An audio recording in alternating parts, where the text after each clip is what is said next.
कुछ मंदिर ऐसे होते हैं जहां लोग मन्नतें मांगने जाते हैं और कुछ ऐसे जहां लोग बिना सिर उठाए जल्दी से निकल जाते हैं। गांव के बाहर एक पुराना जर्जर मंदिर था। दिन में वो बस एक खंडहर लगता था, टूटी दीवारें, जंग लगा लोहे का दरवाजा और आंगन में उगी जंगली घास। लेकिन रात में वो खंडहर नहीं लगता था, वो जागता हुआ प्रतीत होता था। महाशिवरात्रि नजदीक थी। पूरे गांव में तैयारियां चल रही थीं। भजन, ढोल, दीपक, व्रत, श्रद्धा, सब कुछ सामान्य था। लेकिन उस पुराने मंदिर के पास जाते ही लोग चुप हो जाते थे।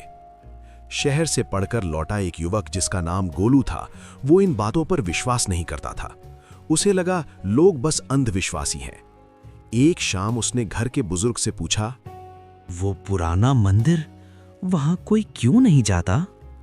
बुजुर्ग की आंखों में एक पल के लिए डर तैर गया। उस ओर मत जाना, खासकर महाशिवरात्रि की रात। वो मंदिर भगवान का है, लेकिन उस रात वहां कोई और भी जागता है। भगवान के मंदिर से भी डर? जवाब में सिर्फ सन्नाटा मिला। जिज्ञासा ने डर को हरा दिया। सूरज ढलने के बाद गोलू चुपचाप उस मंदिर की ओर बढ़ गया। हवा असामान्य रूप से ठंडी थी। गोलू उस पुराने मंदिर पहुंचा। दरवाजा बाहर से बंद था, लेकिन अंदर से जैसे कोई हल्की खड़खड़ाहट आ रही थी। अचानक उसे लगा किसी ने भीतर से लोहे के दरवाजे को छुआ। कौन है वहां? कोई जवाब नहीं, बस धीमी खुरदुरी सी हंसी। उसका गला सूख गया। वो जल्दी जल्दी वापस लौट आया।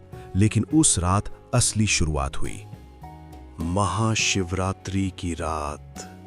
पूरा गांव जाग रहा था। मंदिरों में घंटियां बज रही थीं।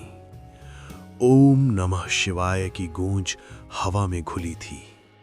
युवक अपने कमरे में था। अचानक दरवाजे पर दस्तक हुई। कौन? बाहर से जानी पहचानी आवाज आई। दरवाजा मत खोलना, वो मैं नहीं हूं। उसका दिल धड़क उठा। वह खिड़की तक गया। बाहर सफेद साड़ी में एक औरत खड़ी थी। उसके बाल चेहरे पर बिखरे थे। धीमे स्वर में वह बोली, चलो महादेव के पास चलो, आज की रात खास है। उसने नीचे देखा। उसके पैर उल्टे थे। डर से उसकी सांस रुक गई। वह भागा और अनजाने में उसी पुराने मंदिर के सामने पहुंच गया। इस बार दरवाजा खुला था। अंदर घुप अंधेरा। बीच में शिवलिंग पर जमी धूल और दीवारों पर काले निशान।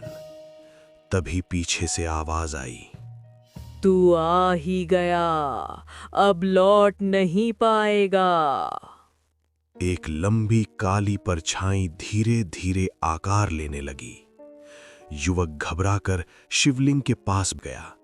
उसके मन में बचपन की एक बात गूंजी, सच्चे मन से महादेव को पुकारो तो मृत्यु भी पीछे हट जाती है। वह कांपते हुए बोला, ओम नमः शिवाय, ओम नमः शिवाय। अचानक हवा तेज हो गई। दीपक अपने आप जल उठा। काली आकृति चीखी, मंत्र बंद कर, ये रात मेरी है। लेकिन वह रुकने वाला नहीं था। हर हर महादेव। जैसे ही ये शब्द मंदिर में गूंजे, परछाई पीछे हटने लगी। लेकिन कहानी यहां खत्म नहीं हुई। वो शिवलिंग को नहीं उठा सकता था, इसलिए महादेव का नाम लिया और बाहर भागा। रास्ता उसे जंगल की ओर ले गया। अंधेरा घना था। अचानक सामने परिचित आवाज आई, डर मत, सब तेरी कल्पना है। उसने ध्यान से देखा। सामने खड़ा व्यक्ति जमीन को छू ही नहीं रहा था। न परछाई, न सांस। उसे समझ आ गया, तू जो भी है, मैं तुझसे नहीं डरता।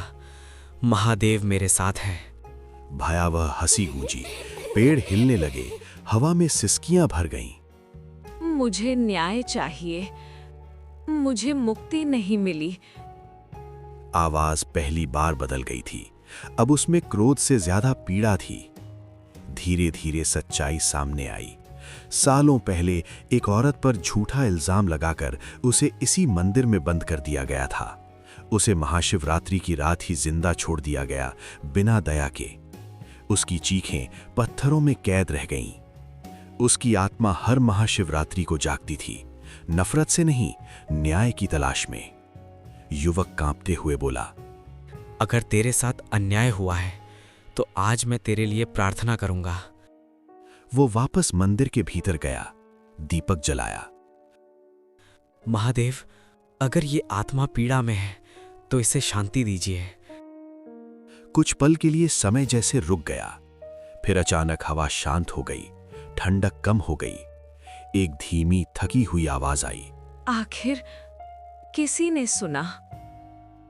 और काली परछाई धीरे धीरे धुएं में बदलकर गायब हो गई।